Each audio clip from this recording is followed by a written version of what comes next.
You know, people think when you have cancer that it's all very serious. It's like on the Hallmark Channel, and you're sitting there looking really sick and thin, but your hair looks good on the Hallmark Channel, so it's totally unfair. But it's not like that here. Not just in the resource center, but even upstairs on the chemo floor. It's very positive here. The patients support each other when you're sitting around in the waiting room, you know, because you come on a specific day each week. You get to know each other. Sure. You know, people talk and give each other hints, and there's a lot of laughing going on up in the chemo, you know, and it's.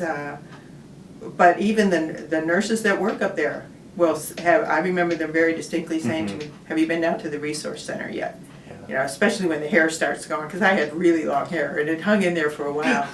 But it was like, they want you to have what you need to feel good.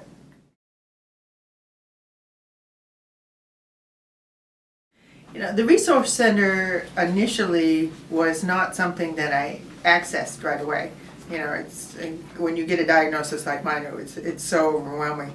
But slowly but surely, I got kind of nudged in this direction, and you know, first you come in for a cup of coffee or a little hot chocolate and realize that, you know, these people can help educate you.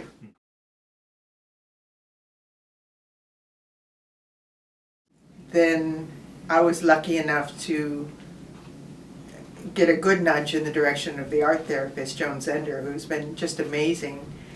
And it's not something I ever thought I would take advantage of. I didn't even know really what art therapy was. But it turned out to be an excellent way for me to work through the feelings that, even though you think you're handling all this well, there's a lot that comes out, and Joan is amazing at, how do you feel about that? And the next thing you know, you're coming out with stuff that you didn't even think about, but that you need to be able to center yourself as you're going through this.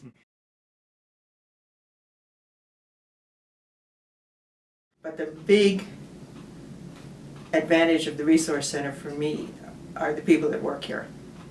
You walk in the door, and after a while they know who you are and what you're about, and you know, they really truly care about what kind of day you're having and how therapy is going or how treatment is going. And it's just, it connects you to the ground in a different way than, you know, the people up in the chemo or the people over in the surgical center.